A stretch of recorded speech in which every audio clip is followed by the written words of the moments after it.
Mais la Bible dit que nous sommes ouvriers avec lui, non? Le Seigneur a investi en nous. Lorsque Dieu a investi en toi, c'est le seul Dieu que vous ne pouvez pas voler. Alors écoutez-moi maintenant ce qui est subtil dans cette affaire. Ils sont en train de travailler, n'est-ce pas? Mais pendant 12 mois, il y a des gens qui les écoutent, ceux qui sont gagnés, acquis à la cause de l'évangile et acquis à la cause de leur travail, de leur message. Mais il y en a d'autres en retrait en train de les observer. Il y en a qui les observaient pendant une année. Ils les observent. Dit ces gens ici qui sont venus prétendant être des missionnaires, prétendant être des apôtres. Nous allons observer ce qu'ils vont faire pendant une année. Alors c'est là que je vous donne une autre notion que j'ai commencé mercredi. On ne peut pas, non, un missionnaire doit refléter celui qui l'a envoyé. Vous avez dit que vous êtes un missionnaire de Jésus, n'est-ce pas? Eh bien, vous devez refléter celui qui vous a envoyé. C'est comme ça que pendant 12 mois, ils les observent, n'est-ce pas? Ils les entendent parler de leur Jésus.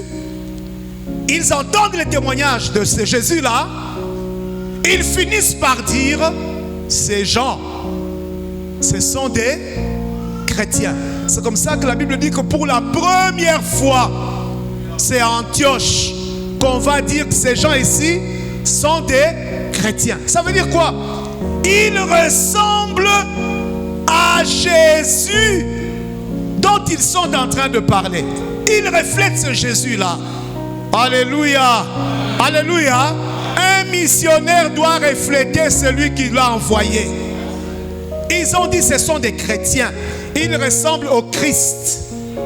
Leur langage est comme le Christ. Leur comportement est comme le Christ. Et en plus, ils font les œuvres du Christ. Quelles sont ces œuvres? Les guérisons des malades, la délivrance des personnes possédées. La puissance de Dieu était à l'œuvre. Alléluia. Nous avons des difficultés, nous les missionnaires de cette époque, parce que nous ne reflétons pas celui qui nous a envoyés. C'est là que ça devient intéressant. Et c'est là que nous interpellons les serviteurs. Mes chers amis, ce qui va amener les gens au Seigneur, c'est la différence que nous présentons. Un chrétien ne peut pas être confondu aux païens. Vous me suivez? Un missionnaire ne peut pas être confondu aux habitants de l'entité où il se rend en mission. Aujourd'hui, nous avons des frères, des sœurs avec un comportement exécrable. Il y a des gens qui ne viennent pas au Seigneur parce que nous n'avons pas le comportement correct. Un missionnaire doit refléter la vie de celui qui l'a envoyé. Alors vous allez entendre des gens qui vous disent: faites ce que je dis, mais ne faites pas ce que je fais. Non, l'apôtre Paul dira: soyez mes imitateurs, comme moi-même je le suis de Christ. Tu vois, il était tellement bon imitateur de Jésus qu'à Antioche, les gens ont dit: c'est un chrétien. Quels sont ces chrétiens aujourd'hui qui ne reflètent pas Jésus? Jésus lui-même était amour. Est-ce que dans nos églises, vous trouvez les preuves d'amour? Les églises aujourd'hui sont remplies des hommes et des femmes au cœur méchant. Si tu ne réussis pas dans la vie, ce n'est pas de ma faute. Va régler ta relation avec le Seigneur. Mais ce n'est pas une raison d'en vouloir à tout le monde. Il y a aujourd'hui des chrétiens mauvais, jaloux, jusqu'au point où les empoisonnements, c'est dans l'église. Un missionnaire doit refléter la vie de Jésus. Jésus était amour, n'est-ce pas? Jésus est même la manifestation de l'amour de Dieu envers les hommes. Et quel est cet amour? Lui-même dira: le plus grand amour, la plus grande preuve d'amour, c'est de se livrer pour l'autre. C'est ce qu'il a fait, non? Nous sommes là dans nos familles, nous voulons parler de Jésus, mais il y a un problème. Les gens nous ont observés pendant 4 ans, 5 ans, 10 ans, 15 ans. Ils n'ont rien vu de Jésus. C'est comme ça que les gens te contestent. Ils ne peuvent pas accepter ton message parce que tu ne reflètes pas Jésus. Dis avec moi, je dois refléter le Seigneur. Être chrétien, ce n'est pas le fait de se tenir devant une chaire et de commencer à donner une... Non, ça n'a rien à voir. Être chrétien, c'est au quotidien. Être chrétien, c'est dans le comportement. Être chrétien, c'est dans le langage. Écoutez-moi très bien. Votre témoignage va précéder votre message. Parce que la Bible dit que la renommée de Jésus l'avait précédé. Mais qui a donné ces habitudes aujourd'hui aux pasteurs de faire des vidéos lorsqu'ils sont dans leur vie de désordre? Alors quelqu'un dit oui, mais vous savez, il ne faut pas être trop dur. Non, si vous entendez un pasteur dire ça, c'est un irresponsable. Parce que le péché sépare les hommes de Dieu. Par conséquent, le péché, on ne peut pas relativiser sur le péché, ni banaliser le péché. Le péché doit être, comment je veux dire, il faut mettre le doigt dessus. On les a appelés chrétiens à cause de ce qu'ils présentaient. Ils ont dit ça, ce sont des chrétiens. Ce sont des disciples de Jésus. Notre mission aujourd'hui a des difficultés, pose problème parce que nous ne reflétons pas Jésus. D'abord l'amour. L'amour. L'amour. L'amour. L'amour. Il y a des gens qui ne font du bien qu'à ceux qui leur font du bien. Si tu fais ça, tu n'es pas chrétien. Parce que la Bible dit que si vous ne saluez que ceux qui vous saluent, vous n'avez rien fait de spécial parce que les païens font la même chose. Or, Jésus a dit aux disciples, tout ce monde-là saura que vous êtes mes disciples. Par quoi? Par le parler en langue. Non, le parler en langue ne veut pas dire que vous êtes chrétien. Non. Parce qu'on ne sait même pas c'est quel genre de parler en langue que tu as. Peut-être que c'était un... Vous savez, il faut bien suivre les gens. Il y a des gens qui parlent des dialectes de leur village là-bas. Et parfois, ça peut ressembler au parler en langue. On vous dit, ah non, non, non, il est en train de donner des prophéties dans la langue. Quelle langue? Parce que la Bible dit ceci, même si tu parles en langue, même si tu es prêt à donner ton corps pour être brûlé, mais si tu n'as pas l'amour, tout ce que tu fais là, c'est du boucan. Nous les chrétiens, nous devons d'abord manifester l'amour. C'est une preuve que nous sommes les missionnaires de Jésus. Alléluia. Les églises de réveil, champions en parler en langue. Côté social, zéro. Est-ce que je peux me permettre de le dire? Voilà les pasteurs avec des grosses jeeps. Chaque pasteur veut avoir une jeep. Une fois dans une église, ils ont proposé au pasteur de lui acheter une 4x4 qui coûtait 65 000 $, je crois. Pendant que le bâtiment était inachevé. Voyez l'inconscience. Ils ont un bâtiment de l'église inachevé, mais on va acheter. Non, ce n'est pas ça. Mais autour de vous ici, il y a des orphelins. Autour de nous ici, il y a des veuves. Ici, il y a des gens qui éprouvent des difficultés pour étudier. Mais quel signe d'amour avons-nous? Alléluia. Ce sont des preuves d'amour. On a même développé des messages, mais des messages diaboliques. Ah, celui-là qui me fait du mal, je lui envoie le feu. Je lui envoie le feu. La Bible dit que Dieu ne veut pas la mort du pécheur. Maintenant, quand tu envoies le feu là, qui va mourir? C'est ridicule. Et c'est une aberration. Il y a des gens dans ce monde, Dieu les bénit simplement parce qu'ils posent des actes d'amour. Et lorsque vous lisez dans la Bible, il y a des promesses qui sont liées aux aumônes et qui sont liées à l'aide apportée aux pauvres. Et la Bible promet même à celui qui aide les pauvres la richesse. Ils ont dit ce sont des... Pour la première fois, on a dit ce sont des chrétiens. C'est dans nos églises que les gens expriment le besoin de la vengeance. Seigneur, Boma Bangonyons, tous ceux qui m'ont fait du mal. Seigneur, Bakoufa, Bakendenamoto. La Bible dit que votre justice n'est que vêtement souillé. Tu n'as pas besoin de vengeance. Tu as besoin de guérison. Tu sais ce qu'il m'a fait, non? Il doit le payer. Dieu dit non, ce n'est pas ça. Sois d'abord guéri. Parce que ton cœur est rempli d'amertume. Avec l'amertume, tu ne feras jamais l'œuvre de Dieu correctement. Est-ce que vous m'avez entendu? C'est pour la première fois qu'ils diront qu'ils sont chrétiens. À cause de quoi?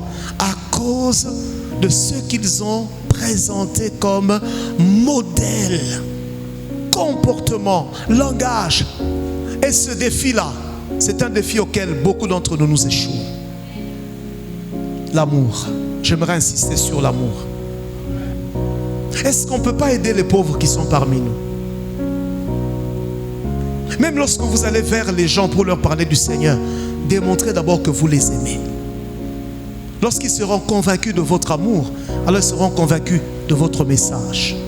Ils ont dit ce sont des chrétiens. Leur langage est le langage de leur maître. C'est dans nos églises que nous sommes passés champions en médisance. Nous soutenons des mensonges. Frère, je vous donne un conseil. Lorsque vous apprenez quelque chose, ne jugez pas tout de suite. Ne faites pas ça. Prenez le temps du discernement. Aujourd'hui dans nos églises, champion en critique. Un pasteur prêche, un autre est assis, il dit à un enfant, ce pasteur-là n'a pas la grande dimension. Hein? Attendez le jour où je vais monter là-bas pour prêcher, vous allez entendre. Ah non, non, non, vous savez, votre pasteur-là n'a pas la puissance. Mais quelle puissance vous voulez?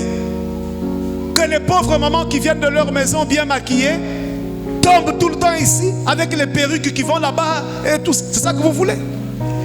C'est ça la puissance? Non. Vous savez, il y a des églises, lorsque les gens ne tombent pas, on dit ce culte-là, Dieu n'a pas visité. C'est parce qu'ils sont dans la chair. Mais celui qui est entré dans les dimensions élevées, il voit avec les yeux de l'esprit. Il voit là où les gens ne voient pas. Alléluia.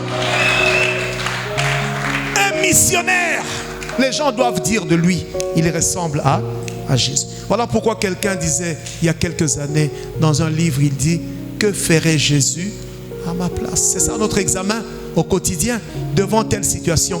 Que ferait Jésus à ma place?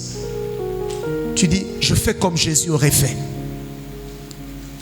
Et très souvent à ce test, nous avons échoué.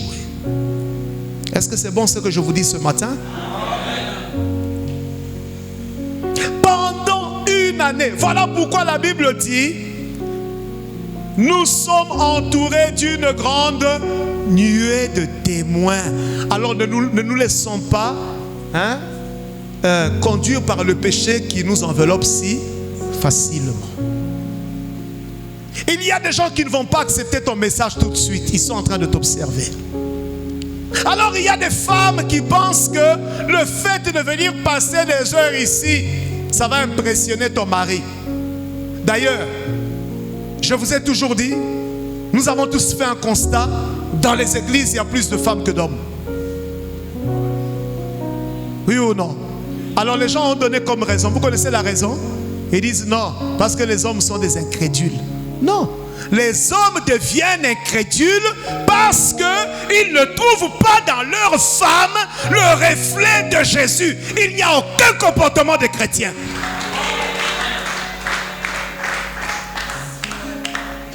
Tu es chrétienne, mais chez toi là-bas, impoli. La Bible dit quoi? Femmes, soyez soumises. Toi tu dis non, non, non, non, j'ai l'esprit de Dieu. Il y a même quelqu'un qui a dit à son mari, le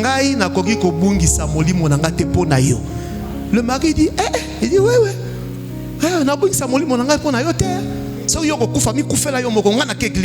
Non, ce n'est pas ce que la Bible dit. La Bible dit que lorsque tu veux faire quelque chose, même si c'est pour la prière, il dit quoi? Demande d'abord à qui? À ton mari. Mettez-vous d'abord d'accord. Et lorsque vous tombez sur un mari, même s'il est païen, mais il lit quand même la Bible, c'est là qu'il vous contredit. Il dit, mais ce que tu fais ne ressemble en rien à ce qui est écrit. Ma soeur, tu veux gagner ton mari, ressemble à Jésus. Je n'ai pas... ressemble à Jésus.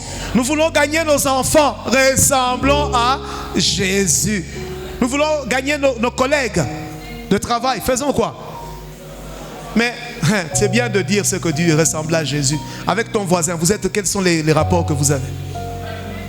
C'est comme quand je suis arrivé ce matin. J'ai trouvé la voisine qui est sortie en colère, en furie ici. Oh, je dis, mais oh, c'est la voisine. Il dit, mais pourquoi il s'énerve? Il dit non, parce que l'eau tombe de l'autre côté, l'eau de clim et tout ça. Et ce bébé s'habille l'eau, ceux qui je ne sais pas quoi très bien. Bon, maintenant, nous sommes l'église. Vous voulez qu'on soit en conflit avec elle? Non.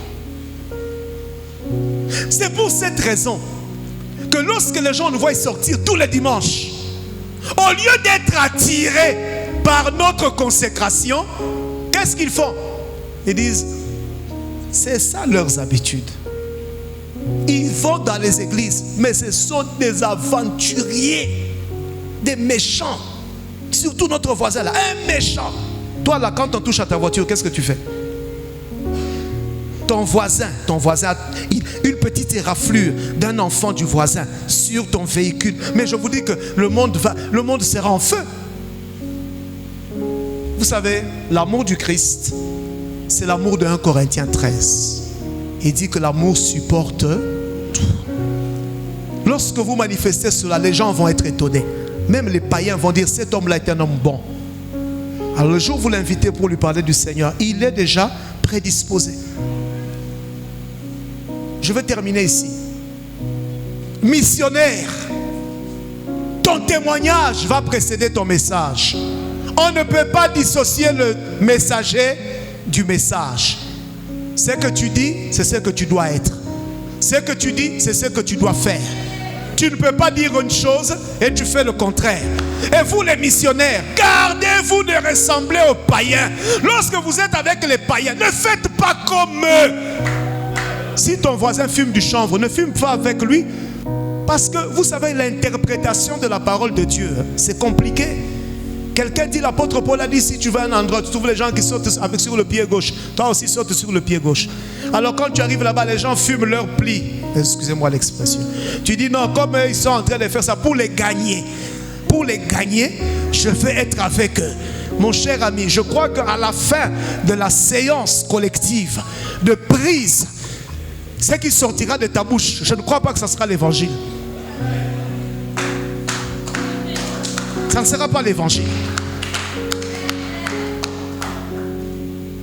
Excusez-moi, il y a un cousin qui est déjà décédé. Il a vu un groupe d'amis qu'il connaissait bien. Lui, il était quelqu'un de très sérieux. Alors eux, c'était quand même de temps en temps, vous voyez. Alors il dit non, donnez-moi aussi. Ils disent non, toi, laisse. Et puis un jour, il dit, bon, comme tu tiens tellement, prends.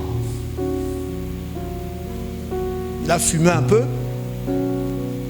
Vous savez, ce qui s'ensuit, c'est quelques secousses, un peu la tête. Et puis, il est resté derrière. Et ils avançaient. Et puis, après, il vient accroupi. Accroupi, vraiment très bas. Il dit, mais qu'est-ce qui se passe? Pourquoi tu marches comme ça? Il dit, mais vous n'avez pas vu que le ciel est descendu ici? Vous n'avez pas vu ça? Vous n'avez pas vu? Un missionnaire ne doit pas être confondu avec les païens. Mais un missionnaire ne se met pas non plus dans une posture de juge. Dieu ne nous a pas appelés à juger et à condamner. Dieu nous appelle à manifester l'amour. Tu trouves quelqu'un en train de prendre son verre de cognac. Dis, arrête ça, tu vas là en enfer. Non, non. Parle-lui de l'amour de Dieu. L'Esprit de Dieu va faire le travail. L'essentiel, c'est qu'il accepte d'abord Jésus. Est-ce que tu peux dire amen bien? Après une année, ils ont dit ce sont des chrétiens. Faites attention. Parfois, il y a des gens qui ne veulent pas se donner au Seigneur parce qu'ils nous observent. Ils ont réalisé qu'en réalité, permettez-moi de le dire comme ça, nous ne reflétons nullement notre Seigneur. Et c'est dans nos églises que parfois les pasteurs, certains pasteurs prennent des copines, les sœurs de l'église. Est-ce que je peux en parler 2 minutes? Parce qu'il faut qu'on tire ces choses au clair. L'église n'est pas un vivier de filles légères pour que lorsque quelqu'un a besoin de faire des bêtises, qu'il vienne se servir à l'église. Il faut condamner ça. Que disent alors les païens? Toi qui es pasteur avec des vidéos compromettantes, que disent les païens? Ils t'acclament, ils acclament l'église, ils craignent l'église. Vous voyez, le diable, c'est celui qui va nous amener à détruire le témoignage. La chose la plus importante dans notre vie, c'est le témoignage. Veille sur ton témoignage. Alléluia. Je vais vous dire une chose.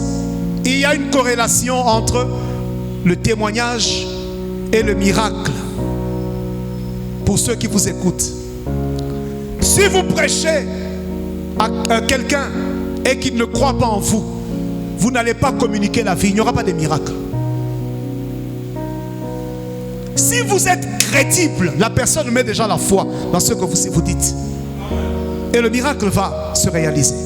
Mais vous allez vers quelqu'un qui ne croit pas en vous. Soyons crédibles. Ils étaient crédibles. Quand on les a entendus parler, on a vu d'abord qu'ils étaient sérieux.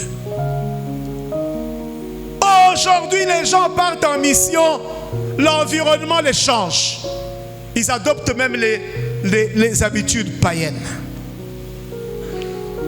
Voilà pourquoi l'apôtre Paul a dit, je regardais dans l'église, j'ai vu le monde. Et quand je regardais dans le monde, j'ai vu l'église. Alléluia. Tu es une sœur en Christ, respecte-toi. Tu dois savoir comment t'habiller. Tu es une sœur. Tu es un frère, respecte-toi. Tu dois savoir comment te comporter. La Bible dit, tout m'est permis. Tout m'est permis. Mais tout n'est pas.